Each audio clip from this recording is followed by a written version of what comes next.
দেখুন মা, এইখান থেকে লীলার কিন্তু কিছুটা অংশ লুকিয়ে আছে। এরপর যে কথাগুলো বলবো, হরে কৃষ্ণ, ভালো লাগছে? এই দিকে তাকান, এইখান থেকে কিন্তু লীলার কিছু মিল আছে, তাই শুনতে হবে এইখান থেকে। যদি মিসিং হয়ে যায় তাহলে কিন্তু বলবেন বাবা ছেলেটা কি লীলা করে গেল পুকুর পাড়ে কল ধারে বলবেন। হ্যাঁ, তাহলে এই জায়গা থেকে একটু শুনতে হবে। হাই দেখো, আপনারা কোথায় এসেছেন গো মা? কোথায় এসেছেন এখন? বলে বৃন্দাবন। এতক্ষণ করে চিৎকার করে বলা হলো কোথায় এসেছেন? নবদ্বীপে। না না, এসেছি কোথায়? নবদ্বীপ এসেছি না? আপনারা এত চিৎকার করে বললেন মায়াপুরে, নবদ্বীপে এসেছেন না? আর কাকে দেখতে পাচ্ছেন? হ্যাঁ, কাকে দেখতে পাচ্ছেন? গৌরসুন্দরকে দেখতে পাচ্ছেন তো? কোথায় দেখতে পাচ্ছেন? দেখতে পাচ্ছেন না? কোথায় দেখতে পাচ্ছেন? ওই যে সুরধ্বনির তীর। মা, সুরধ্বনির তীর মানে কি? গঙ্গার তীর। আর গঙ্গার তীর ধরে দৌড়ে দৌড়ে হেঁটে হেঁটে যাচ্ছে। শুধু কি একা যাচ্ছে? সঙ্গে আরো ভক্ত আছে, তারা যাচ্ছে। কেমন করে যাচ্ছে? সুরধ্বনির তীরে যাইয়া ভাবেতে অবশ হইয়া, সুরধ্বনির তীরে যাইয়া ভাবেতে অবশ হইয়া, সুরধ্বনির তীরে যাইয়া ভাবেতে অবশ হইয়া, সুরধ্বনির তীরে যাইয়া ভাবেতে অবশ হইয়া, কালি কালি বলিয়া ডাকে, কালি কালি বলিয়া সে ডাকে, কালি কালি বলিয়া ডাকে, সদাই কালি কালি বলিয়া সে ডাকে। কি ব্যাপার, আপনার কি মাথা খারাপ হয়ে গেছে? আপনার কি মাথা খারাপ হয়ে গেল? কোনো কথা বলছে না। না না, আপনাকেই বলছি। আসলে আপনি ছোটবেলা থেকে কি করেছেন? শুধু কৃষ্ণ নাম করেছেন, হরি নাম করেছেন। গৌরাঙ্গ সুন্দরকে তার ভক্তরা বলছে, পাঁচশোরা বলছে, প্রভু আপনার কি মাথা খারাপ হয়ে গেল? কারণ গৌরাঙ্গের মুখে সবসময় কি নাম থাকে? কৃষ্ণ নাম থাকে। ওমা, গৌরাঙ্গের মুখে কি নাম থাকে? কৃষ্ণ নাম থাকে, হরি নাম থাকে। আর আজকে কি বলছে শুনুন, কালি কালি বলিয়া ডাকে, কালি কালি বলিয়া সে ডাকে, কালি কালি বলিয়া ডাকে, সদাই কালি কালি বলিয়া ডাকে। এই যে কেন কালি কালি বলছে? এদিকে দেখান। ওমা, রাস্তা দিয়ে আপনি যদি যান আর সামনে যদি কালী মন্দির এসে যায়, আপনারা কালী ঠাকুরকে প্রণাম করবেন না করবেন না? করবেন তো? হ্যাঁ, তা কালী মন্দির দেখতে পেয়েছে গৌরাঙ্গ সুন্দর। এবার এইদিকে তাকান। ওমা, মনের কথাটা সোজা হয়ে বসুন তো। এইদিকে তাকান, আমার দিকে তাকান। গৌরাঙ্গ সুন্দরকে না তাকে অন্যদিকে তাকাচ্ছে। গৌরাঙ্গ সুন্দর কি করছে? কালী ঠাকুর দেখে গড় করছে। প্রণাম করেন তো? কেমন করে করেন বলেন দেখি? কোন ঠাকুরকে প্রণাম করেন তো? কেমন করে করেন? ঠুকে বললাম এইভাবে? তাহলে কেমন ভাবে দেখান? হাত দিয়ে দেখান, একবার দেখান। এইভাবে দেখান কেমন করে প্রণাম করেন। হাত উঠিয়ে প্রণাম করেন, এইভাবে প্রণাম করেন, সামনাসামনি প্রণাম করেন।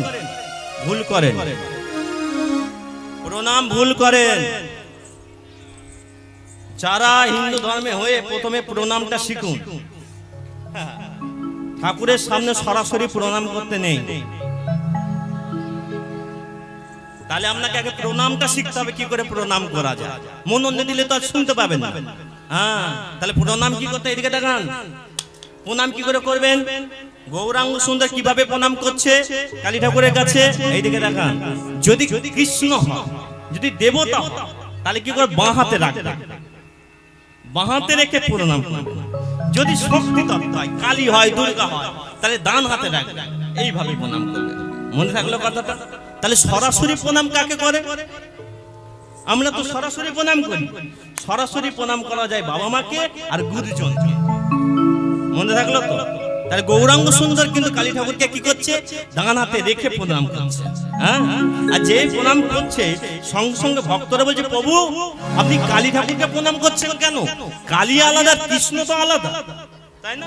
তখন গৌরাঙ্গ সুন্দর বলছে, না না না, যেই কৃষ্ণ সেই তো কালী, যেই কৃষ্ণ সেই তো কালী, যেই কৃষ্ণ সেই তো কালী, যেই কৃষ্ণ সেই তো কালী, ভজন সাধন ভিন্ন ভিন্ন, যেই কৃষ্ণ সেই তো কালী, ভজন সাধন ভিন্ন ভিন্ন, যেই কৃষ্ণ সেই তো কালী। তাহলে বাবা, তাহলে গৌর সুন্দর আমাকে বলুন, আমাদের পাড়া সে বলে যে আমাদের কালী বড়, আমাদের বাড়ি সে বলে আমাদের কৃষ্ণ বড়, তাহলে কালী বড় না কৃষ্ণ বড়? দেখুন, এই তর্ক আর বিতর্ক যুক্তি দিয়ে কখনো ভগবানকে বোঝানো যায় না। এই এখন বর্তমানে অনেক কীর্তনিয়া হয়েছে মা, তারা খালি যুক্তি খোঁজে। লঙ্কার স্বাদ কেমন আপনি কি লিখে বোঝাতে পারবেন? আর ভক্তি মানুষের অনুভূতি কেমন সেটা লিখে বোঝাতে পারবেন না। যুক্তি দিয়ে কখনো ভগবানকে পাওয়া যায় না। তবে কিছু মানুষ আছে যারা খালি যুক্তি খোঁজে, তারা অনুভব বোঝে না। এটা মনে রাখতে হবে। ভেদবাদী মূর্খ জনে তত্ত্ব নাহি জানে, তত্ত্ব নাহি জানে। আরে কহনে চৈতন্য দাস ওমা শান্তি দাও মনে, কহনে চৈতন্য দাস আমার শান্তি দমনে। এই যে যাদের মনে ভেদ আছে, ভেদ মানে কি মা? পার্থক্য। পার্থক্য মানে ব্যবধান। এই হরিনাম শুনতে সে মনের মধ্যে যদি ব্যবধান করেন, এই কীর্তনিয়াটা ভালো না ওই কীর্তনিয়াটা ভালো, এই গানটা ভালো না ওই গানটা খারাপ, ওই লোকটা ভালো না ওই লোকটা খারাপ, এই যে ব্যবধান, যদি মনে ব্যবধান আনেন তিনি কিন্তু বড় মূর্খ। তাই বলছে ভেদবাদী মূর্খ জন তত্ত্ব নাহি জানে। আমার তত্ত্ব কাকে বলে? তত্ত্ব কাকে বলে? বিয়ে বাড়ি কি দেন? তত্ত্ব দেন তো, কিন্তু বিয়ে বাড়ির তত্ত্ব নয়, ওটা হচ্ছে তথ্য। তত্ত্ব আর তথ্য দুটোকে গোলাবেন না।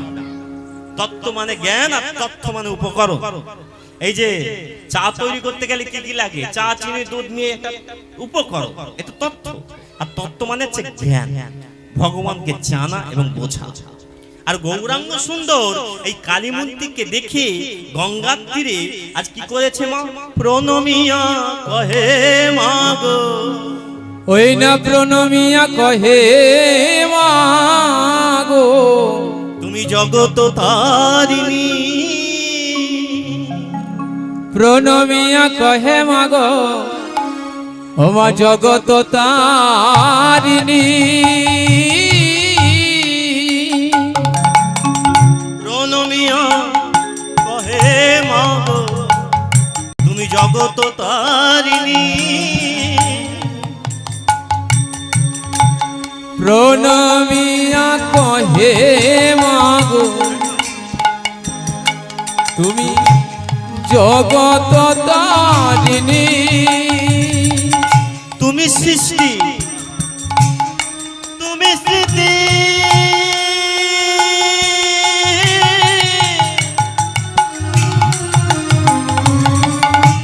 তুমি প্রলয়কারিণী।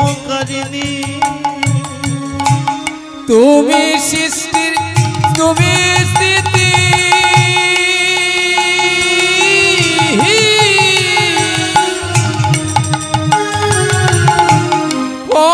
প্রলয়কারিণী। তুমি সৃষ্টি, তুমি স্থিতি, প্রলয়কারিণী।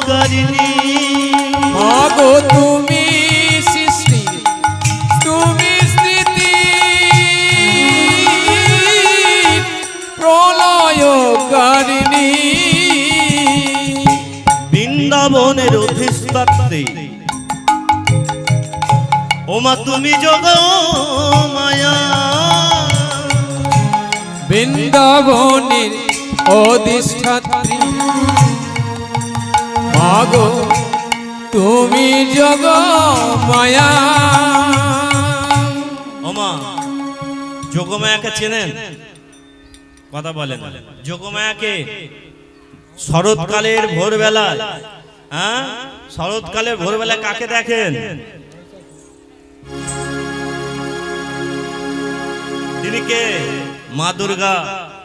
যিনি মা দুর্গা, যিনি মা কালী, যিনি মা কাত্যায়নী, তিনি হচ্ছেন বৃন্দাবনের যোগমায়া। কি তিনি হচ্ছেন বৃন্দাবনের বড়াই বুড়ি। বৃন্দাবনে যে বড়াই বুড়ি আছে তিনি কে? না তিনি হচ্ছেন যোগমায়া। তাই বলছে এই যোগমায়ার কাজ কি বলুন তো? ওমা বড়াই বুড়ির কাজ কি বলুন তো? বড়াই বুড়ির কাজ হচ্ছে রাধা কৃষ্ণকে মিলিয়ে দেওয়া। রাধা কৃষ্ণ যদি আলাদা জায়গায় থাকে তাদের কাছাকাছি এনে দেওয়াটা হচ্ছে বড়াই বুড়ির কাজ। তাই বলছে বৃন্দাবনের অধিষ্ঠাত্রী তুমি যোগ মায়া। বৃন্দাবনে অধিষ্ঠাত্রী মাগো তুমি যোগ মায়া। আরে তোমার কি পায় গোপী পেল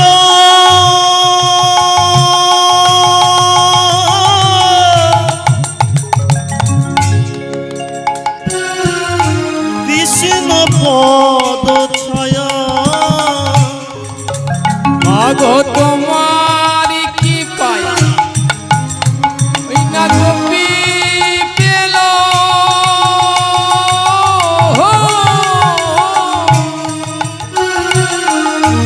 কৃষ্ণ পদ ছায়া। ও গো মা ভবানী তুমি করালো বদনী। অগমা ভবানী করালবদনী। ও গো মা ভবানী তুমি করালো বদনী। তুমি যোগ মায়া তুমি কাত্তায়নী। মাগো তুমি জগমায়া মাগো তুমি কাত্তায়নী। ও মা কালী ঠাকুরের সামনে এইদিকে তাকান, কথা ভুলবেন না। আপনারা ছিলেন নবদ্বীপে, আর নবদ্বীপের রাস্তা দিয়ে যাচ্ছিল, আর যেতে যেতে একটা কালী মন্দির দেখতে পেয়েছে, আর কালী মন্দিরে প্রণাম করে বসে পড়েছে। কে বসে পড়েছে? গৌরাঙ্গ সুন্দর। আজ এই কালী মন্দিরে দেখে দেখান মা, কালী মন্দিরে বসে পড়েছে, তার ভক্তরা বসে পড়েছে। ভক্তরা বসে পড়ে জিজ্ঞাসা করছে, প্রভু এই মা দুর্গা কিভাবে কালী হলো? ও মা কালী তত্ত্বটা জানতে হবে, যেহেতু আজকে লীলার বিষয়বস্তু আপনাদের জানিয়ে দিই। হরে কৃষ্ণ। আজকে লীলার বিষয়বস্তু হচ্ছে নিধু বনে কৃষ্ণ কালী। হরি বল হরি বল হরি বল। লীলাটা বুঝতে পারলেন? লীলার নাম বললাম সব, নিধু বনে কৃষ্ণ কালী। এবার এই কৃষ্ণ কালী বললাম, কালী তত্ত্বটা আগে জানতে হবে, কিভাবে কালী হলো, দুর্গা কিভাবে কালী হলো এটা জানবো, তারপরে নিধু বনে কৃষ্ণ কালী লীলায় ঢুকবো। ঠিক আছে? ওমা কালী ঠাকুরকে দেখেছেন তো? আপনাদের পাড়ায় কালী পুজো হয় না? হয় না? হ্যাঁ হয়। কালী ঠাকুর কেন কালী ঠাকুর হলো? গৌরাঙ্গ সুন্দরকে তার 500টা জিজ্ঞাসা করতে গৌরাঙ্গ সুন্দর বলছে, দেখো শোনো তাহলে আমি বলি, এটা কত সাল বলো তো? কত সাল? কত সাল? 1431 33 31। ওমা ইংরেজিতে কত সাল এটা? কথা বলে দেখছো আমাকে কেন প্রশ্ন ধরে? 2072-73 হবে। মাস্টার মশাইয়ের কাছে ছাত্ররা খালি মাথাটা লোকায়, আমাকে ধরলেই গেল। এটা কত সাল মা? 2024 সাল। 4 বছরের পেছনে হাঁটা, মানে 4 বছর পেছনে যান। আপনার জীবনে এমন একটা কি ঘটেছে বলুন তো, যেটার জন্য আপনার মেয়েটার বিয়ে দিতে পারেননি, যেটার জন্য আপনার ছেলে চাকরি করতে পারেনি? কি এমন ঘটনা ঘটেছিল 4 বছর পেছনে? হ্যাঁ, করোনা ভাইরাস। কি ভাইরাস গো মা? Corona virus. এই করোনা ভাইরাস আপনারা বলুন তো, এই যে পাশাপাশি বসেছেন, বসতে পারতেন? হ্যাঁ, পাশাপাশি বসা যেত না। নিঃশ্বাসে নিঃশ্বাসে এই করোনা ভাইরাস অ্যাটাক করে দিত। পাশের বাড়ির লোক ওই বাড়িতে কানাকানি করে তাকাতো না। এবার আপনারা বলুন তো, বুকে হাত রেখে সত্য কথা বলবেন, পুকুর পাড়ে কল ধারে গিয়ে বলেননি, হে মা দুর্গা, হে মা কালী, হে মা জগদ্ধাত্রী, হে মা শেতলা, হে মা কৃষ্ণ, হে মা না, হে বাবা কৃষ্ণ, হে বাবা গোপাল, এই করোনাটাকে একবার তুলে নাও? বলেননি? বলেছেন তো সবাই একবারও হলো বলেছেন যে করোনা ভাইরাস থেকে একবার তুলে নাও, বলেছিলেন তো? কেন না, করোনা ভাইরাস আমাদের প্রত্যেকটা মানুষকে মেরে দিচ্ছে, আমাদের প্রত্যেকটা মানুষকে মেরে দিচ্ছে, তাই বলেছিলেন।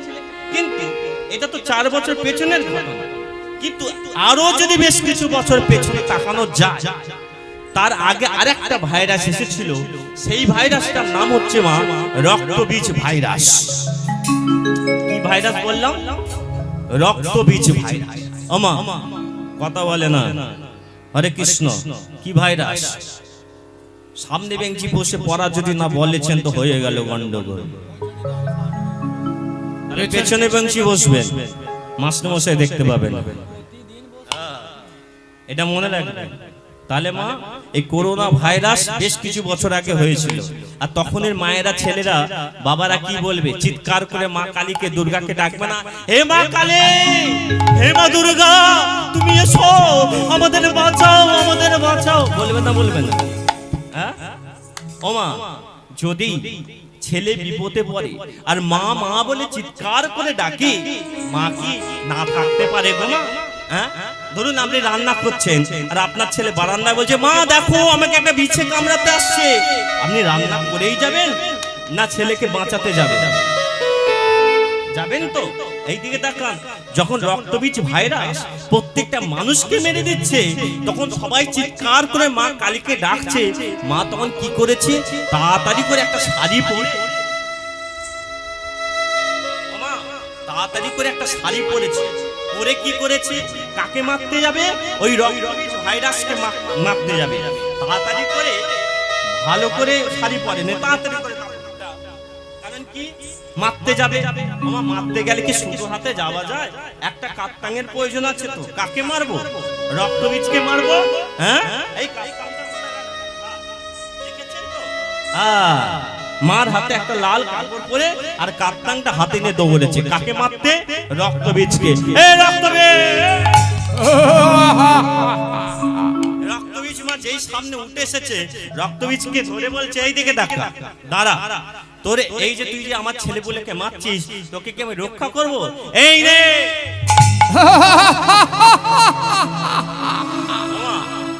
রক্তবীজ মাটিতে মুন্ডুটা এখানে সরে গিয়ে বলছে, ও ভাবলো, মা ভাবলো এই দিক দিয়ে মেরেছি মানে মুন্ডুটা এই দিকে সরে গেছে, এবার এই দিক দিয়ে মার। কাপ্তাংটা নিয়ে এবার এই দিক মুন্ডুটা মা এই দিকে গিয়ে বলছে, লক্ষ্য করে দেখুন, মা ভাবছে এটা মারতেই পারছি না, এ সারা শরীরকে কুপিয়ে দেবো আমি।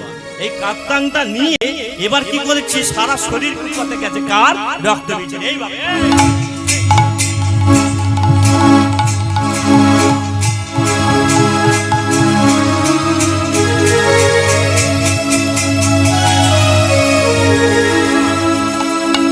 রক্তবীজ মরছে না। যেমন করোনা ভাইরাসের একটা গুণ কি ছিল, একটা দেহ থেকে একটা দেহের মধ্যে নিঃশ্বাসের মধ্যে ভাইরাস চলে যায়। আর রক্তবীজের গুণ কি জানেন? এক ফোঁটা রক্ত যদি মাটিতে পড়ে যায়, তা সেই রক্ত থেকে হাজার হাজার রক্তবীজ সৃষ্টি হয়ে যায়। তাই মা কি করলেন, যে একটা বুদ্ধি করি। কি বুদ্ধি? না, একে আর রক্তটা মাটি ফেলতে দেব না, এর মুন্ডুটা কেটে রক্তটাকে মুখে ধরবো। এই বলে এই মুন্ডুটাকে নিয়ে আর কি করেছে, হ্যাঁ করে দিয়েছে। তাহলে মা কালী কি রক্ত খায়? মা কালী রক্ত খায়? তাহলে মা কালী কি মা রক্ত খায়? পাড়ায় রটে যাবে মা কালী রক্ত খায়। ওমা হয় আর আরেক কিছু বলে মানুষ, এটাই তো পৃথিবীর নিয়ম। ধরুন একটা ঘটনা ঘটেছে আর আপনি অন্য ঘটনা বলতে শুরু করে দেবেন। কিছুদিন আগে মা যখন আমরা কলেজে পড়তাম, এখন পুজো করতে গেছি, বলছে ঠাকুর মশাই গঙ্গা জল তো নেই, বলছি পুকুরের জলটা চালিয়ে দেন। আমি বলি দেখো গান, গঙ্গা জল ছাড়া পুকুরের জলে পুজো হয়, কিন্তু কমিটি পক্ষ থেকে এসে বলছে ঠাকুর মশাই এটা তো লাগবে, বলছে ঠাকুর মশাই এটা তো লাগবে। ব্যাপারটা বুঝেছে, গঙ্গা জলটা আনেনি কিন্তু এই জলটা এনেছে। আমি বলি এই জলটা কি লাগবে? বলে কালী পুজো করতে গেলে মদ না হলে কালী পুজো হয় না। কি বলছে? বলে কালী পুজো করতে গেলে মদের প্রয়োজন। আমি বলি কে খাবে গো? বলি কে খাবে গো? হ্যাঁ, ওমা মদ কে খায়? কালী পুজো মদ লাগে তো জানেন, ঠিকই জানেন কালী পুজো তো মদ লাগে, কিন্তু কেন লাগে এটা জানেন? কে খায় মদ? কালী ঠাকুর খায় না শিব ঠাকুর খায়? কে খায়? ওমা কে খায়? তাহলে মদ লাগে কেন? না কালী ঠাকুরও মদ খায় না আর শিব ঠাকুরও মদ খায় না, তাহলে মদ লাগে কেন? এইটাই জানার বিষয়। না জেনে আজে বাজে কথা যদি সবাইকে বলি, আমাদের হিন্দু ধর্মটা ওইটাই তো গন্ডগোল করে বসে আছে, যেটা জানবো না একটু উস্কে দিলেই হলো, মানে আমি জানি এটা ওটা সেটা না গো মা। কালী ঠাকুরও মদ খায় না আর শিব ঠাকুরও মদ খায় না। তাহলে কে? এই দেখুন, কালী পুজো সারা রাত্রি পুজো, 4টে পয়েন্টে পুজো হয়। কটা পয়েন্টে? 4টে পয়েন্টে। প্রথম পয়েন্টটা হচ্ছে পঞ্চপ্রচারে পুজো, ষোড়শ পূজারে পুজো, ডাকিনী যোগিনী পুজো আর হোম যজ্ঞ। এই 4টে পয়েন্টে পুজো হয়, কিন্তু পুজোটা একটা। আর কার্তিক পুজো আর শিব পুজো এটা কিন্তু সারা রাত্রি 4 বার পুজো হয়, 4 প্রহরে পুজো। খালি দুটো পুজো 4 প্রহরে হয়, আর কিন্তু কালী পুজো একটাই পুজো, 4টে পয়েন্ট হয়। এখন তাহলে মন লাগে কোথায়? এই দেখুন, এই গ্রামে তো আমি প্রথম এসেছি, আজকে প্রথম এসেছি, আমার কিন্তু কোনো বন্ধু হয় নাই। যদি আমি 10-12 দিন ধরে এই গ্রামে আসি, যাতায়াত করি, তাহলে এখানে আমার দুটো বন্ধু হবে না হবে? হবে না হবে না? আমার কথা বলো, হবে হবে হবে তো? 4-5টা বন্ধু হবে। এবার আপনারা বলুন তো মা, আপনাদের বাপের বাড়ি কোথায়? যে যার আলাদা জায়গায় বাপের বাড়ি তো, হ্যাঁ? আর সেজে গুজে যদি এখন রাস্তায় বেরিয়েছে, আপনাদের পাশের বাড়ির কাকিমা জেঠিমা বলবো, ও কাকিমা সেজে গুজে কোথায় যাচ্ছে গো? বলবে না? বলবে না? আপনারা তখন কি বলবেন? বাপের বাড়ি যাচ্ছে। তখন আপনাকে জিজ্ঞাসা করবে, আপনার বাপের বাড়ি কোথায় গো কাকিমা? দার্জিলিং। আপনি কি বললেন? আপনার বাপের বাড়ি দার্জিলিং। তাহলে আপনার মনে মনে হলো, ও দার্জিলিং, সত্যি? ও ও কাকিমা, আমার খুব ইচ্ছা দার্জিলিং এ যাওয়া। এই গরমের সময় হেভি লাগবে গো। মামা